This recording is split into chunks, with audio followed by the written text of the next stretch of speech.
Hujan menjadi saksi saat Arga akhirnya jujur. Ia mengakui bahwa sejak tabrakan itu, hidupnya berubah. Kekayaan, jabatan, semua terasa hampa tanpa seseorang untuk berbagi. Aku mencintaimu, Nara, bukan karena kasihan, bukan karena kecelakaan, tapi karena kamu. Tabrakan yang mengubah takdir. Pagi itu, kota masih basah oleh sisa hujan semalam. Mobil hitam mewah milik Arga, seorang bos muda kaya raya yang dikenal dingin dan perfeksionis, melaju pelan keluar dari gedung perkantoran elit.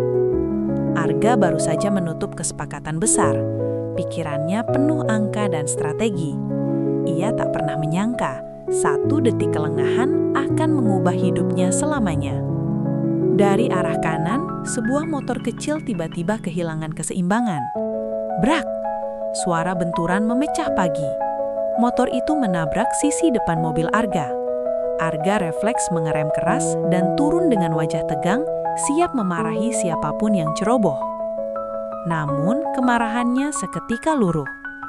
Di hadapannya berdiri seorang gadis muda, helmnya terlepas, rambut hitam panjangnya tergerai. Wajahnya pucat, mata beningnya berkaca-kaca menahan takut. Gadis itu gemetar, memeluk lengannya sendiri. Maaf Pak, saya tidak sengaja, ucapnya lirih. Nama gadis itu Nara.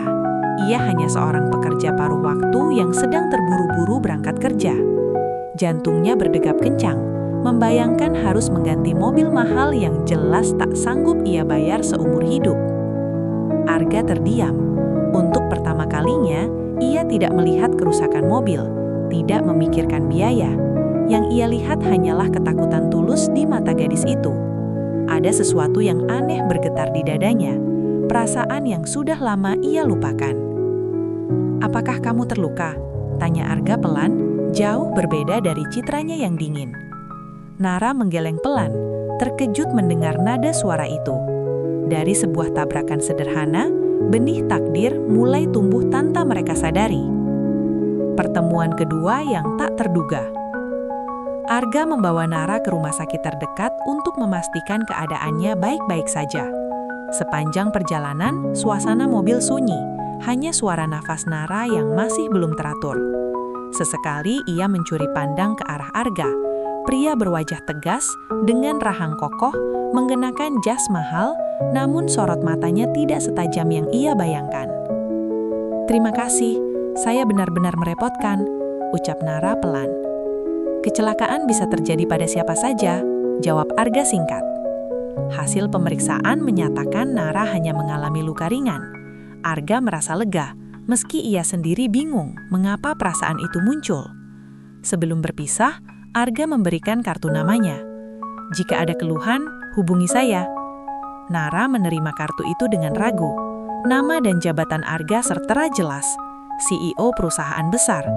Dadanya sesak. Jarak mereka terasa begitu jauh.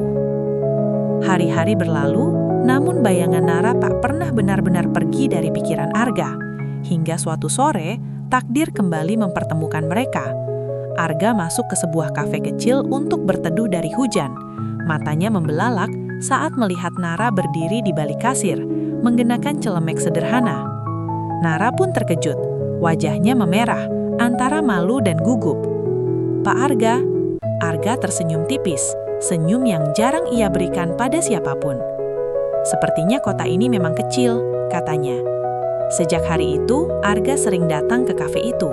Awalnya hanya untuk kopi, lalu untuk percakapan singkat, hingga akhirnya untuk melihat senyum Nara yang perlahan mengisi ruang kosong di hatinya. Tanpa sadar, bos muda yang selalu hidup dalam dunia eksklusif mulai menikmati kesederhanaan. Dua dunia yang berbeda. Semakin sering bertemu, Arga dan Nara semakin dekat.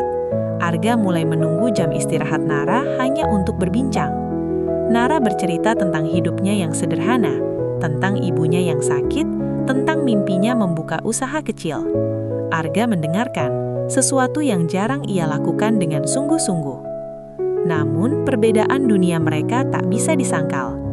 Suatu malam, Nara melihat berita tentang Arga di televisi kafe.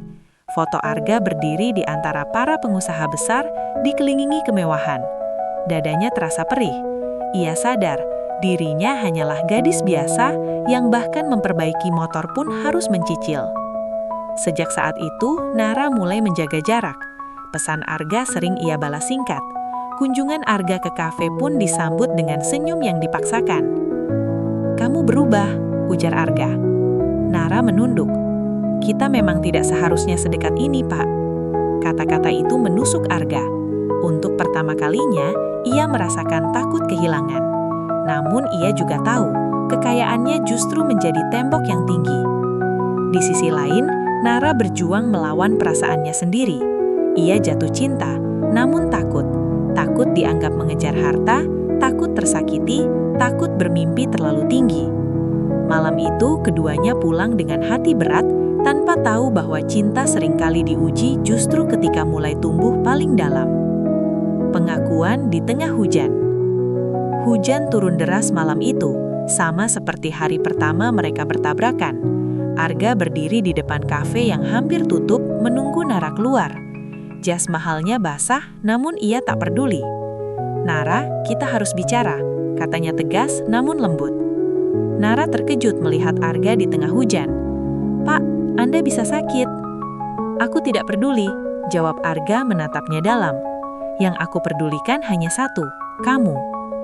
Hujan menjadi saksi saat Arga akhirnya jujur. Ia mengakui bahwa sejak tabrakan itu, hidupnya berubah. Kekayaan, jabatan, semua terasa hampa tanpa seseorang untuk berbagi. "Aku mencintaimu, Nara, bukan karena kasihan, bukan karena kecelakaan, tapi karena kamu." Air mata Nara bercampur hujan.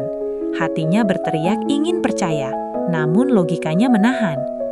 "Aku hanya gadis biasa," ucapnya gemetar. Arga mendekat. "Justru itu yang membuatku jatuh cinta." Malam itu, untuk pertama kalinya, Nara membiarkan hatinya memilih. Ia mengangguk pelan. Di bawah hujan deras, dua dunia yang berbeda akhirnya bertaut, meski jalan di depan masih penuh tantangan. Ujian dari lingkungan sekitar. Hubungan Arga dan Nara mulai diketahui orang-orang. Bisik-bisik muncul. Rekan bisnis Arga meragukan pilihan hatinya.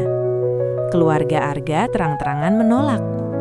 "Dia tidak selevel denganmu," kata ibunya dingin. Sementara itu, Nara pun menghadapi cibiran. Rekan kerjanya menuduhnya memanfaatkan Arga. Setiap kata menusuk harga dirinya. Tekanan itu membuat hubungan mereka goyah. Arga berusaha melindungi Nara, namun justru tanpa sadar membuatnya merasa kecil.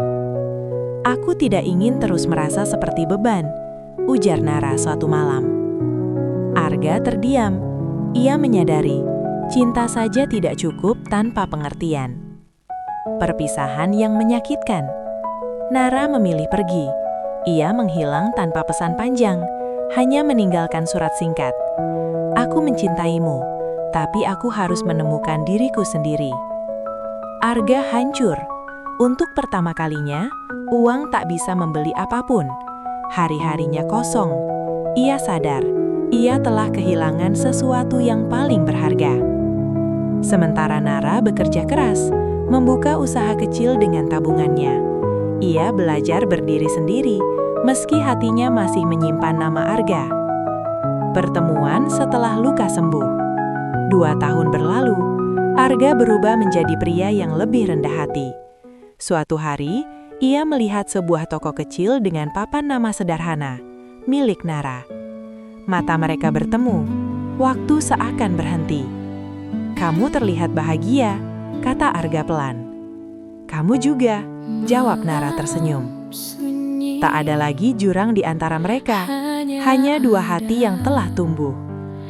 Cinta yang dipilih dengan dewasa.